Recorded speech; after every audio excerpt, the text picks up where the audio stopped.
inopen po siya ng taong 2010. At lahat po ng cameras nila rito po ay working with condition pa from early 1800 until the evolution. But still, using by negative film po. So wala pa po tayong mga digital camera. So, yung mga old cameras from early 1800 from 1900 is all based by science po. Doon po yung pamamaraan na kanilang paggamit ng mga cameras. So, sa ating po generation ngayon, it's all based by technology. So, way back 1800 from 1900, it's all based by science. So, the camera po from 1900 from 1907. So, that time, wala po itong flash, wala po siyang battery, at wala po siyang shutter. So, ito po ay dinidepende lang po sa natural sunlight o sa sikat ng araw. Sa ating generation po ngayon, siya po ay tinatawag na is all based by solar. So that time, this is the Kodak camera, bawal po dito ang family pictures or groupie, this is only a portrait camera. Kahit po ito ay studio camera, so literal po or normally sa outdoor po siya ginagawa. Or doon po kayo magpo-photoshoot. So yung ating mga photographer po at yung ating camera, doon po siya naka-place sa ilalim ng mga puno. Then yung ating mga model, sila po literal na nakabilad sa sikat ng araw. So dito po tatayo yung ating model kasi nandito yung kanyang camera lens. At dito naman po tatayo yung ating photographer kasi dito yung kanyang viewfinder. So dyan po siya titingin kung perfect na ba yung image o hindi pa. So let's say hindi pa po nakapokus yung image, kailangan nyo po mag-cover ng itim na tela para hindi po siya against the light. And then tatagalin nyo lang po yung lock. At gagawin nyo lang po si zoom in and zoom out para po mag-focus yung kanyang subject. At naniniwala po ba kayo that time, kung dalawa po yung model ni ma'am, bawal po ang take 2. Lahat po ay take 1 lang. Kung sutigisa po silang picture, so bawal po ang take 2. So dahil ma'am, kasi hindi po puso ang 1, 2, 3, say cheese, or queso. Pwede nyo mag-warmpit ma'am kung gusto nyo. As in thumbs up lang po. Wala po kayo maririnig or wala po silang sasabihin na any magic words. Thumbs up, it means kayo po ay na-picturean na. Yan. At during that time po ma'am, way back 1800 to 1900, hindi po sila naka-smile. Bawal. So this is the hindi naman po dahil sa bawal ma'am, kasi pag tayo po din nakangiting ng ganong katagal, so feeling po natin tayo ay mababanila. Kasi to exposure image po dito, bago po ay mapicturean, Matagal. Kailangan po sa camera ng 5 hanggang 10 minutes. Lima hanggang 10 minuto po na hindi kayo gagalaw at hindi kayo kukulapin. Nakita mo ma'am, kumurap siya. Yan. So pag bigla kayo kumurap, at bigla po kayo Pikit. blurred na po or nakapilit yung inyong mga. Iwan naman. So that's why lagi po silang naka-sideways. Kita niyo po yung ating mga struggles, lagi po silang naka-look away. Kasi once na po tinitingin na po tayo sa isang background or directly, tinitingin po tayo sa camera lens, so meron po tayo tendency yung malalas, kumurap. Yan. Eh kung natingin po tayo sa kawalan, yung parang wala lang, mas kaya po natin imagine na hindi pagkulap. Kaya po lang sila naka-sideways. And then, kaya ito po nakakabaliw sa pag-smile ng 510 minutes kasi feeling po natin Ngawit. maglalak mo yung ating parang. Tunay. So magbabago na po yung ating mga face reaction. Kasi this is a long exposure po. At literal, si ma'am ay nakabilad sa sikat ng araw. Now, so let's say ang call time ni ma'am is 1 o'clock in afternoon. So 1 o'clock po siya nandun na sa sikat ng araw. Para po sa kanyang isang picture. Yan, kahit tumutulong lang po yung kanyang pawis, kahit po siya naiinit na, hindi po siya pwedeng magreklamo, hindi po siya gagalaw, hindi siya. Yan. So, bali po yung ating camera collector, ang pangalan niya po ay si Mr. Manny Imurate. Isa po siyang civil engineer, isa po siyang businessman. Siya po ay 74 years old na, buhay pa po siya, at siya po ay once in a week umuwi po siya dito para po i-check yung kanyang camera. And that time po, hindi po kasi lahat nabibigyan ng pagkakataon para makapag-picture. Kasi this is so expensive. This is the sample of film po, para lang po siyang Yan ang film. So meron po siyang side A at meron po siyang Side B. So dalawang pictures lang po yung kaya niyang i-provide. And during that time po, sa isang film, si side A nagkakalaga po siya ng 2 piso. Film lang po yun. So that time, maliit po yung pera, pero malaki po yung Halaga. value. Kung i-convert po lang sa ating pera natin ngayon, baka po siya nakakalaga ng 5 or 10,000. Yes po. Yan kasi, imagine niyo po yung 2 piso, maliit po siya kalaga sa pera natin yan, pero malaki po yung kanyang value. Yan. So sa ating po 1,000, medyo mas maliit po yung kanyang value. Yan. So, magbabayad po kasi generation natin ngayon ng 5 or 10,000 sa isang job lang. Boto po yung value kay ma'am as a photographer, yung kanyang talent fee, at yung pong i-develop. Kasi hindi po ito, pag na-picture lang kayo, hindi pa po lalabas dito yung image. So, kailangan nyo pa po siya i-develop. Ayan. So, paano po siya gagamitin? Pag display mo siya nakapokus, gagawin nyo lang po ito sa zoom in and zoom out para mag-focus mo yung subject.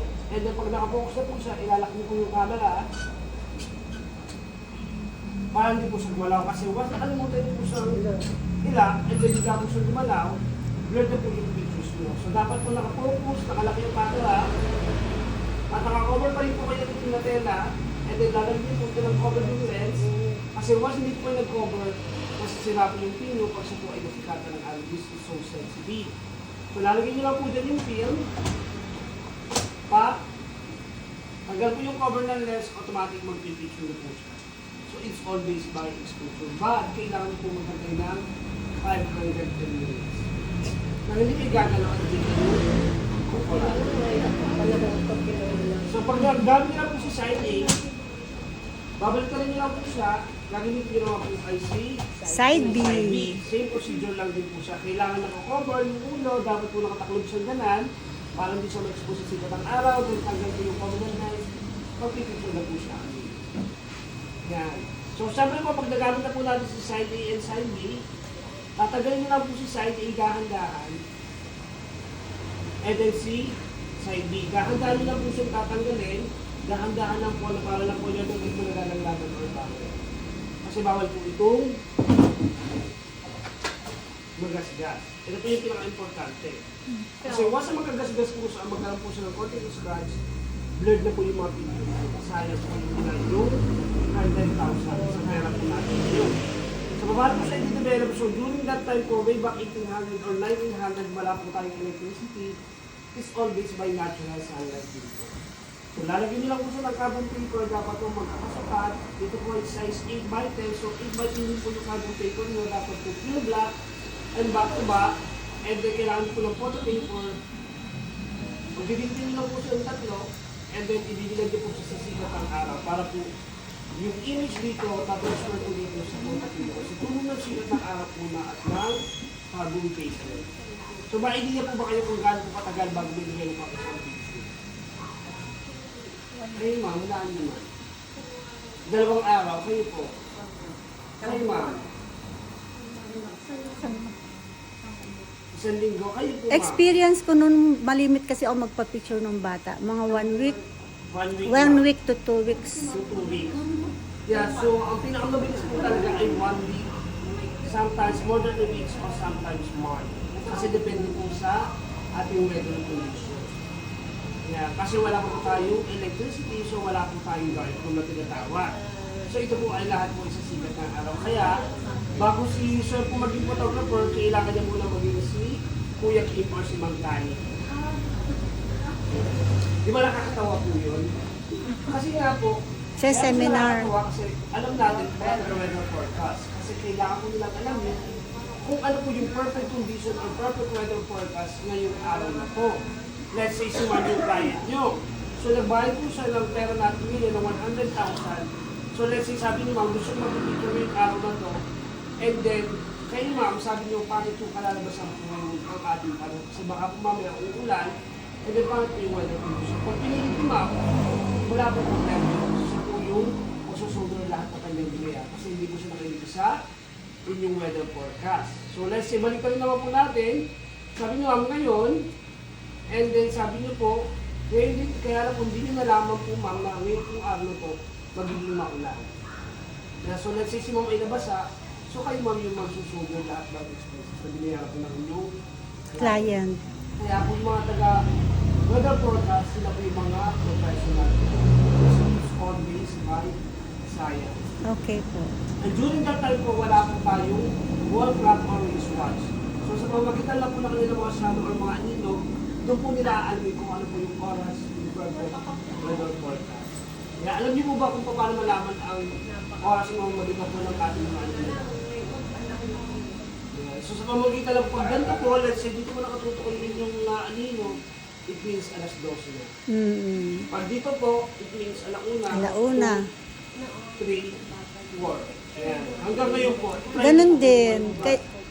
Yeah. So yung sa tapat po ng ating mga shadow.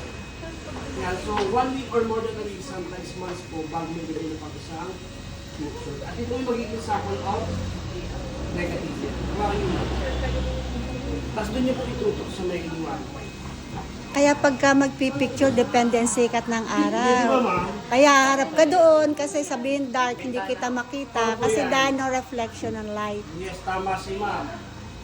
Kasi na-experience ni ma'am. Yes, lagi kasi ako nagkukuha. Nag-umpisa pa ako ng Kodak. Oh, yes, High school ma'am. pa ako.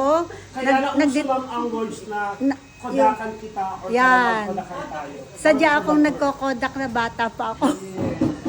Yung film pang uso nun eh, film. So, sino mong gusto mag-try to experience paano po ang, or ano po yung pagkakaiba ng ating camera noon at ngayon? Iyato po, sino mo ha? Sino pong gusto mag-volunteer? Sayang po yung binayad nyo. O, dali. Kayo po photographer, kunwari kayo po yung photographer. Let's say kayo ma'am po. Diba para bang malaman sa'yo? Experience. Tapos pagbalik ni ma'am dito, magbabayad kayo, tapos hindi mo sa experience. Sayang yung binayad. Charge to Hey, ma'am, experience. sinong willing? Yung willing lang po. Yung mahilig magkuha ng picture. Ikaw, ma'am. Dito ka. Ikaw, ma'am. Ha? Ito lang yung ma'am, inauto-post ko siya. Piliin mo siya, ma'am. Ngayon, wala ka nakikita dyan, ma'am. Di ba ang labo? Ma'am, ito yung a-atras mo lang siya. Okay, ma'am, atras mo lang sa papagalan, ma'am. Para mag-focus sa pag-ibig. Ikaw lang din, ma'am. Tapos sabihin mo sa amin, ma'am, kung ano yung makikita mo, tapos laksan mo, ma'am. Sabihin mo sila, ma'am. Sabihin mo, light, camera, action. Ma'am, atras lang, ma'am. Yes, ma'am, yan. Dahan-dahan lang, ma'am. At then sabihin mo sa amin, ma'am, kung ano yung makikita mo dyan. Di, ma'am. Let's lang po. Nililinaw na ba, ma'am? Sige, ma'am, diretso. Sige pa, diretso pa. Ano ba, nakita mo na? Ano ba, tira mo? Ito dyan, ma'am. Ito, ma'am. Wala kang nakita image dyan. Yan, ma'am, may nakita na. Dapat mo ng konti. Nakita mo na, ma'am. Wala kang nakikita, ma'am.